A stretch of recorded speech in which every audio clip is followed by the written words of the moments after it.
The Pittsburgh Pirates have one of baseball's best pitchers in the game in Paul Skenes. After a phenomenal rookie season, how should the Pirates handle Paul Skenes in 2025?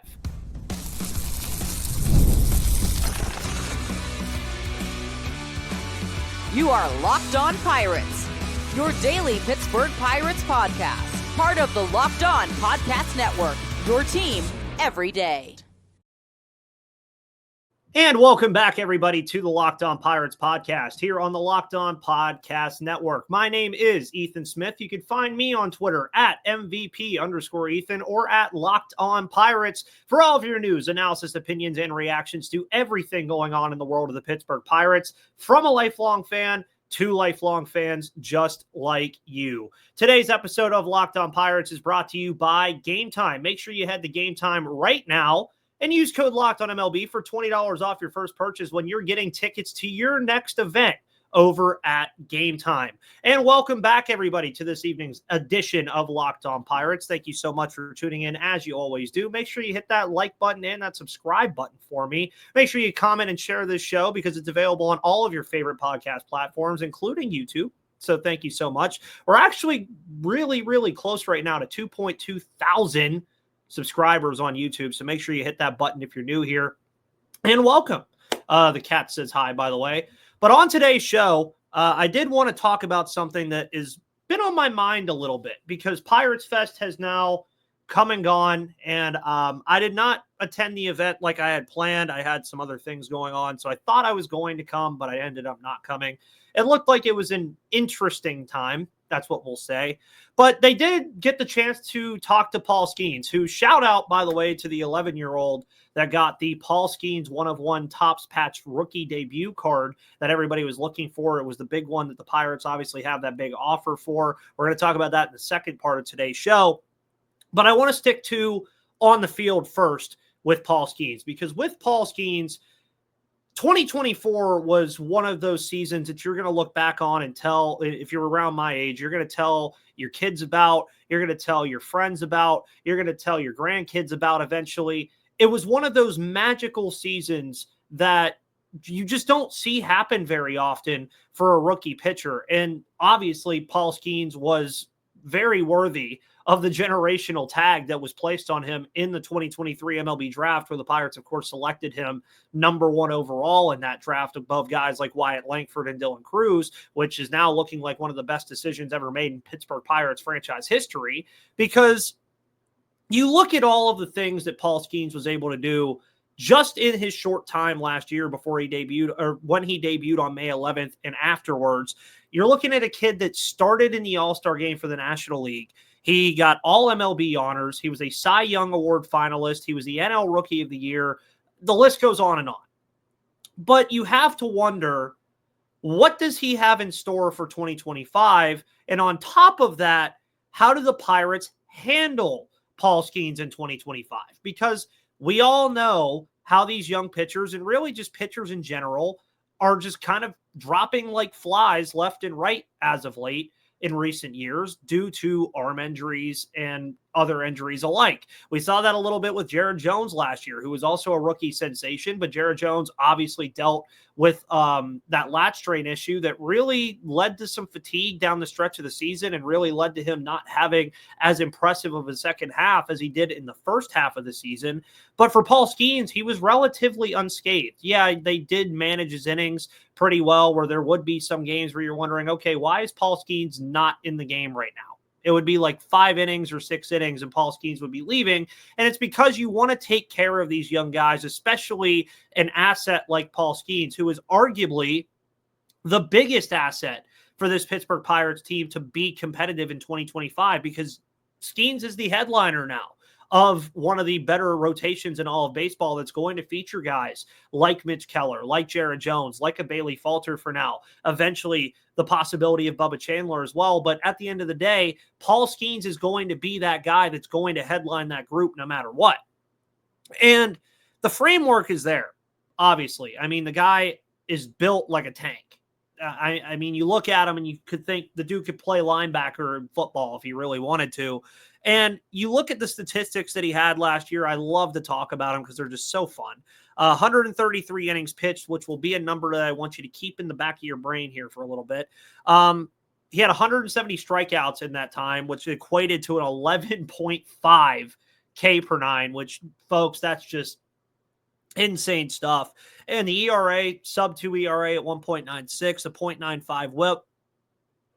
I mean, those are almost closer numbers. Seriously, those feel like closer numbers. And he was especially impressive down the stretch of the season. I think that was the thing for me personally that was the most impressive about what we saw from Paul Skenes last year was as the season continued, it's almost like he got more dominant as the season went on. And that's just a fascinating thing to see from a rookie pitcher because usually it would be the inverse, kind of like what we saw again from Jared Jones, where he started the season really hot, on fire, and then slowly saw that decline due to fatigue and the injury. That never happened to Paul Skenes. And in 15 of his last 23, and 15 is his last 15 outings out of the complete 23 that he had a 1.87 ERA. 109 strikeouts in that span. I mean, Paul Skenes, folks, is a top 5 pitcher in baseball already, and he didn't even pitch a full season last year. But I want to go back to that innings total. 133 innings pitched, the most that Paul Skenes has ever pitched in a single season in his life. And he knows going into this year that the workload is going to increase in some capacity. Now, what is that capacity? We don't really know. The team will probably never tell us. The team has no business to tell us because it's not really any of our business at all. But you can expect that, one, he'll be adding a full month if he remains healthy to his campaign from last year, seeing as he debuted in about the early mid part of May on May 11th. He'll be adding an entire month of April and that teeny little bit of March to his resume this year, which will obviously add about, I'd say, 25 to 30 innings to his total. So then you're already getting into the 160s. But you can also expect that the leash will be a little bit longer on a guy like Paul Skenes because of the fact of who he is and what kind of pitcher he is. He will likely be the number one guy. I would fully expect Paul Skenes to be the starter on opening day. There's no reason for him not to be.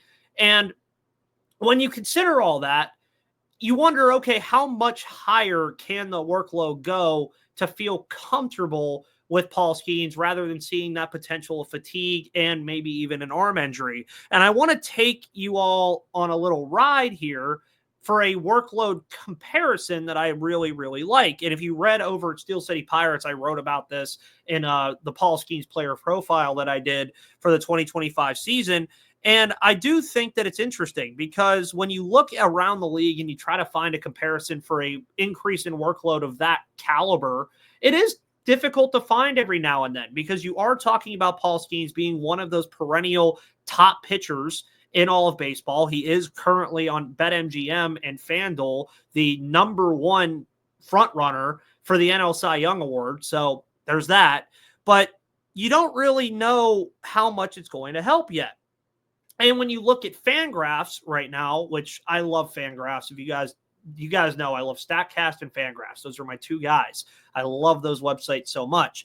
But Steamer's projections on FanGraphs have him about 180 to 190 innings. To be more specific, 188 innings. That was about the number that was the average of all the projections that were on FanGraphs. So that would be about a 55 to almost 56 inning increase for Paul Skenes. And that's a good bit of starts that you're also considering as well. But the one player that I narrowed down that I think would be the best comparison for the workload that we could see for Paul Skenes as far as how much it'll go forward is Spencer Strider. Now, I know you're going to immediately probably shun because Spencer Strider did get hurt in 2024 and missed the entire season due to an arm injury. So how much did that workload really help? Well, before that, Spencer Strider, who to me is considered one of the best workhorses in all of Major League Baseball, he threw 131.2 innings and across 20 starts in his first full campaign with Atlanta in 2022. Sounds very comparable to what we saw from Skenes. Skenes had 23 starts and about 133 innings, so just around that innings mark with a little bit more starts. The following year is where my workload comp and what I would expect to happen for Skenes comes into play, because in 2023, one of the best pitching seasons we've seen in a while, Spencer Strider increased from that 131.2 to 186.2, which was about a 55 inning increase, which goes back to those steamer projections that had him going from 133 to 188. So about 55 innings.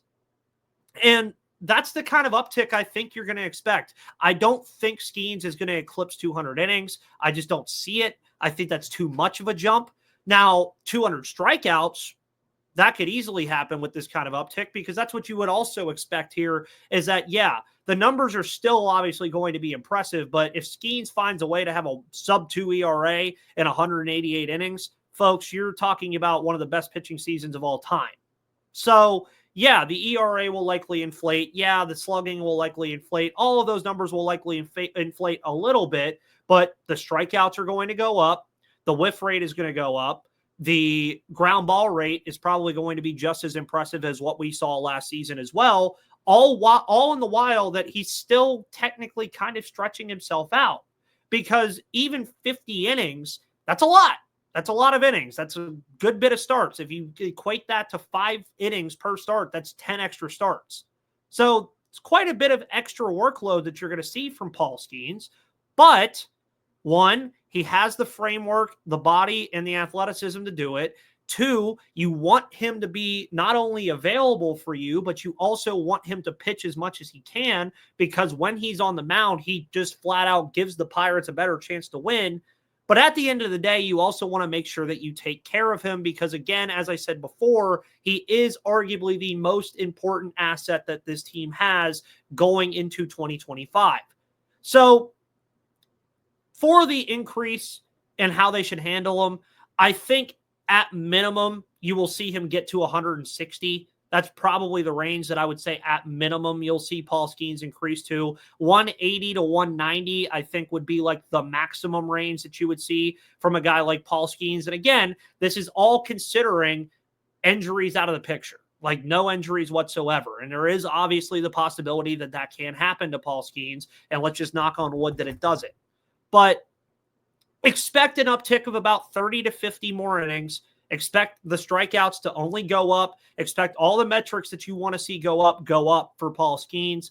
And yeah, I mean, if he can just pretty much repeat or even just be near the production that he had in 2024 in that increased workload, you're talking about all-star game again. You're talking about potential front runner for the Cy Young Award. You're talking about maybe even some MVP votes for a guy like Paul Skenes if he can just increase the workload while keeping the production near what it was in 2024. So I think that's how the Pirates should handle him, because they want to ensure 2 things: his availability, but also how much they can use him, because he just gives the Pirates a better chance to win every time he steps on the mound. And watching Paul Skenes in 2025 is going to be absolutely phenomenal. And this, of course, won't be the last time we talk about him, because I expect him to be the opening day starter. We'll talk about him in spring and his light work that he'll get there, and so much more on Paul Skenes. But I also want to talk about a kid in Los Angeles pulling the 1-of-1 Topps patch Paul Skenes debut card that he debuted against for the Chicago Cubs.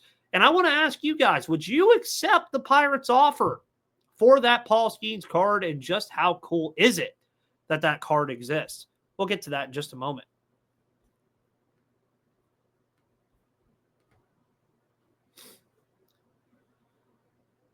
Today's episode is brought to you by SelectQuote. Go to SelectQuote.com/lockedon today to get started, because in sports, having a winning strategy is everything. It's how the best teams make it to the Super Bowl, the World Series, and the Olympics. The same goes for life. Having a strategy like life insurance from SelectQuote can protect your financial legacy and keep your family's future secure. SelectQuote makes it easy to find the perfect life insurance policy. As one of America's leading insurance brokers with nearly 40 years of experience, they've helped over 2 million customers find $700 billion in coverage since 1985. What sets SelectQuote apart is their personal touch. Unlike other brokers that offer one-size-fits-all policies, their licensed agents tailor coverage to fit your unique needs. If you're in good health, you might even qualify for same-day coverage of up to $5 million with no medical exam required. So get the right life insurance for you for less. At selectquote.com/lockedon. Go to selectquote.com/lockedon today to get started. That's selectquote.com/lockedon. SelectQuote. They shop, you save.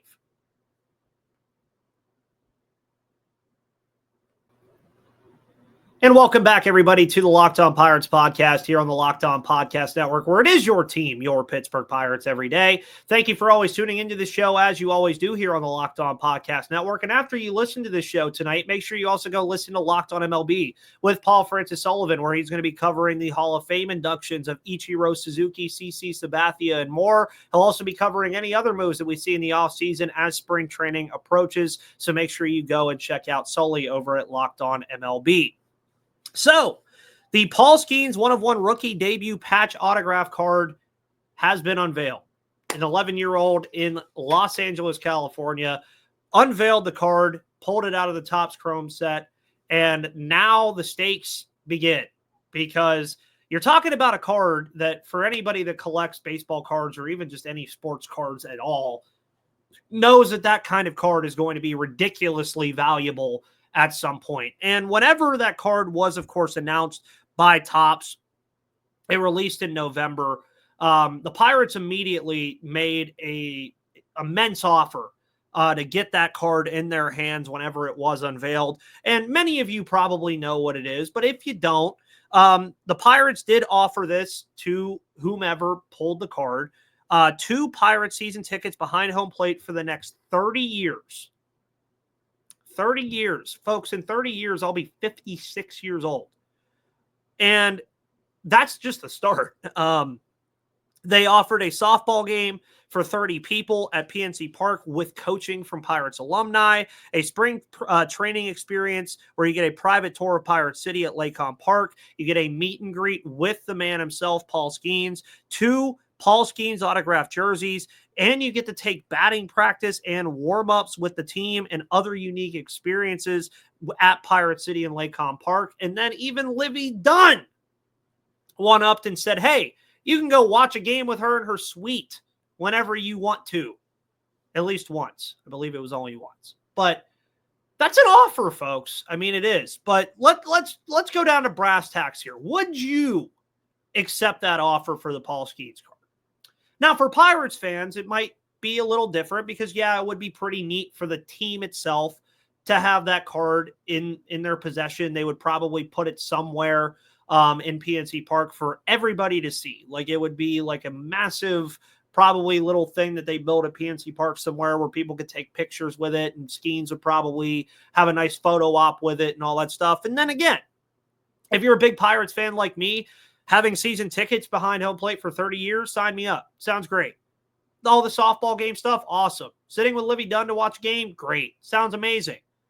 But for a kid in LA, I mean, how much does that really matter to him? Now, to me, like, if this was me, I would accept that offer 100%. I would be in Pittsburgh right now, handing that card over to meet Paul Skenes and get my autographed jerseys that would go in the background of this show forever. And I would be at every game possible that I could be at. But I understand not wanting to accept it from the financial standpoint because, folks, you look at some of these cards that have went for millions, not millions of dollars. LeBron James rookie cards, Ralph Kiner cards, Bill Mazeroski cards. I mean, you look at just Pirate cards that have went very, very expensive numbers. Barry Bonds rookie cards that are signed. I mean, this is like a financial opportunity of a lifetime. And we're talking about an 11-year-old here. Let's not forget this. But I just think it's amazing that the Pirates are offering this package. I mean, it is a fun little thing to talk about here because would you accept it? Comment below. I mean, would you accept it? I personally, again, I think I would just because, I mean, again, 2 tickets. I I would probably just invite I would invite a listener to every time. Like anytime anybody who listens to this show wanted to go, I'd be like, yep, come on, let's go. But awesome for this 11-year-old kid too. I mean, this is something this kid will get to cherish for his entire life, even if he does sell it. I mean, if he does sell it down the line when it is, it's already a very valuable card, but when and if he does sell it, I still think it's going to be an awesome memory for him to have, pulling one of the most rare cards that you'll probably find in a very long time, folks. Very long time, because it's just awesome. And this guy is a Pittsburgh Pirate right now. I hope that he's a Pittsburgh Pirate for his entire career, because how many times are you going to have a card of this value from a Pirates player, folks? It's not going to happen very often. And I think it's fascinating. It really is. So do I expect the kid to give the card to the Pittsburgh Pirates? Probably not.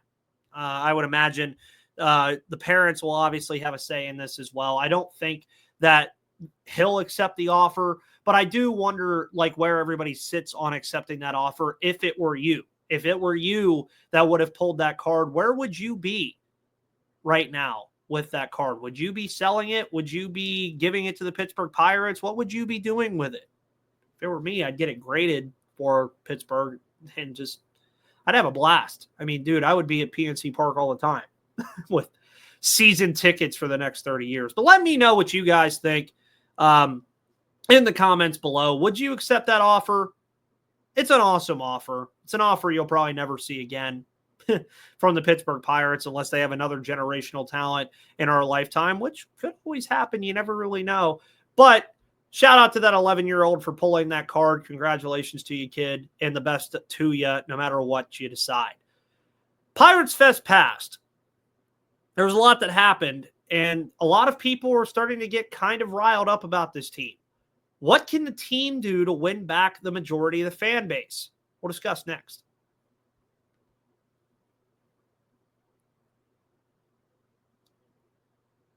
And today's episode is brought to you by Game Time. I love going to live events, whether it's sports, music, theater, comedy, doesn't matter. I just love going to live events. One of my favorite memories was attending the Paul Skenes debut last year because the energy and the excitement were unforgettable, and it will be a lifetime memory. Now Game Time has made it even easier to get tickets for your favorite events with their new feature, Game Time Picks. This feature filters out the fluff to show you only incredible deals on great seats, so you don't have to waste time searching through thousands of tickets. Recently, I was looking for tickets to an upcoming Penguins game using the Game Time app, and with Game Time Picks, I found amazing deals and could even see the view from my seat at PPG Paints Arena before buying. The super deal was particularly impressive, offering great seats at unbeatable prices. Plus, the app's all-in pricing showed my total up front with no surprise fees at checkout. So take the guesswork out of buying tickets with Game Time. Download the Game Time app, create an account, and use code LOCKEDONMLB for $20 off your first purchase. Terms apply. Again, create an account and redeem code LOCKEDONMLB for $20 off, and download Game Time today. What time is it? It's game time.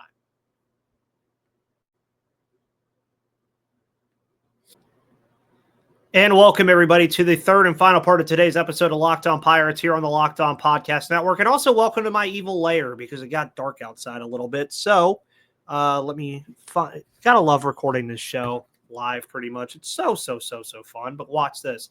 Boom! We're back to light. Let's go. Gotta love the lights in the background.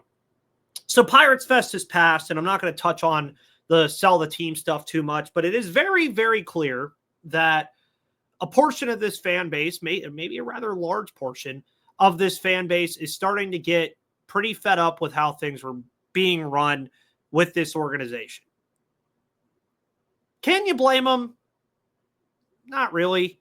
Some of the stuff that's brought up, yeah, it's a little egregious.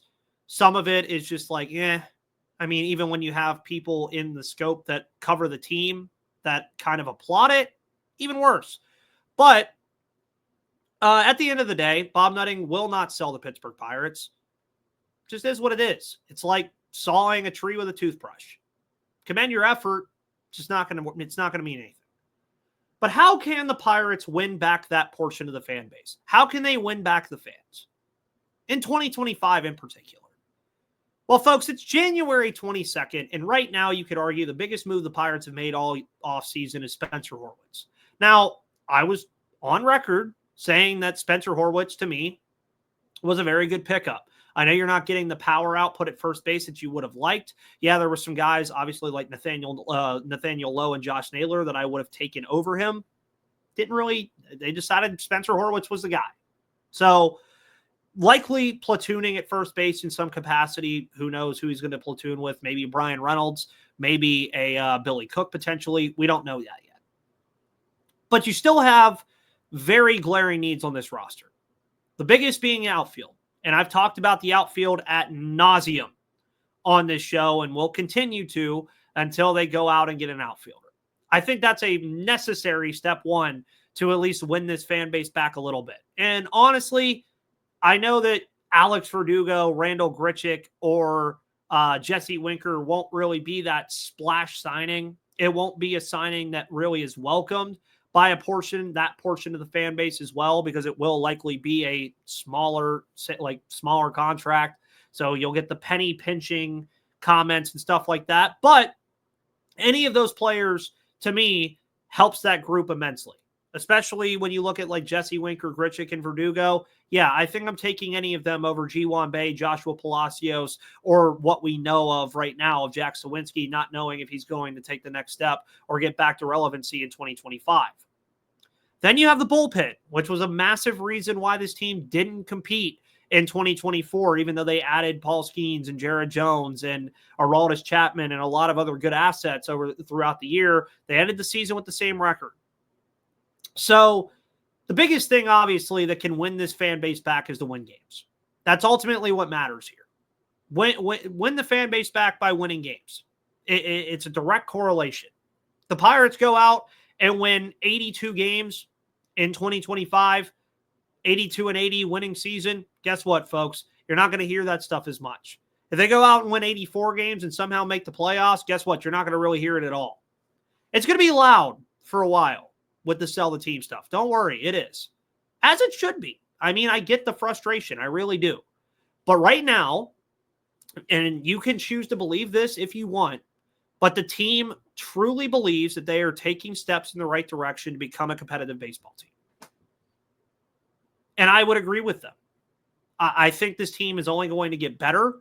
You look around the roster and you start to see guys that are only going to get better as their years continue to grow, like a Nick Gonzalez, like a Paul Skenes, like a Jared Jones, maybe even like a Henry Davis, who a lot of people have given up on. Andy Rodriguez will be coming back. Johan Oviedo will be coming back. Dario Moreta could be back in some capacity to help the bullpen. And then you're still considering you have guys like Termar Johnson and Bubba Chandler that can make real impacts this year. So with all that considered, I do think that this team is taking a step in the right direction. But on the same coin, I can understand where the frustration lies with all of the people that are asking for the team to be sold and understand and feel like the team hasn't really improved that much. I can see both sides. You can make an argument for both sides. But spring training starts in a couple weeks, technically, because we see pitchers and catchers report on February 12th. And the Pirates have time. I expect them I fully expect an outfielder signing at some point. And I'm not talking about some slouch signing. I'm talking about an MLB outfielder. Yeah, like it or not, Randall Grichuk, Jesse Winker, and Alex Verdugo are major league outfielders. Truth. Would I still like Jarren Duran or Wilyer Abreu? Yes. I absolutely would. Do I expect it to happen? No. But on the same side of it, expect that. I think you could expect one more MLB reliever signing, probably a lefty in some capacity or a trade. And by then, you'll get a pretty good sense of what this team is going to look like, what kind of team it's going to be. And then you can make the judgment call for yourself if you think this team is going to compete or not. But we won't really know until the season begins. That's pretty much it. Great point that I'll end this show on. Yeah, look at the Dodgers. They're buying all these players right now. Still got to play the games. For the Pittsburgh Pirates and the other 28 teams that I didn't mention, it's the exact same thing. So how can the team win the fans back? Just win games. It's a lot easier said than done, but winning games inherently will win back the fan base. And that's true in any sport. Look at Commanders fans right now in Washington. Happiest they've been in decades. Even the Lions over the last couple of years. Look at them. Look at the Tigers last year. Look what winning did to that fan base. That's all it takes. Just go out there and do your job. Win games. And everything will fall into place. Folks, thank you so much for tuning in to the Locked On Pirates podcast here on the Locked On Podcast Network, where it is your team, your Pittsburgh Pirates every day. My name is Ethan Smith. Find me on Twitter again, at MVP_Ethan or at Locked On Pirates for all of your news, analysis, opinions, and reactions to everything going on in the world of the Pittsburgh Pirates. You find the show on YouTube and all of your favorite audio platforms because it's free and available to you, so just do it. Like, subscribe, comment, share it with your friends because we're going to be here throughout the remainder of the offseason, going into spring training, and, of course, going into opening day. My name is Ethan Smith. Love you so much. See yous on the flip side.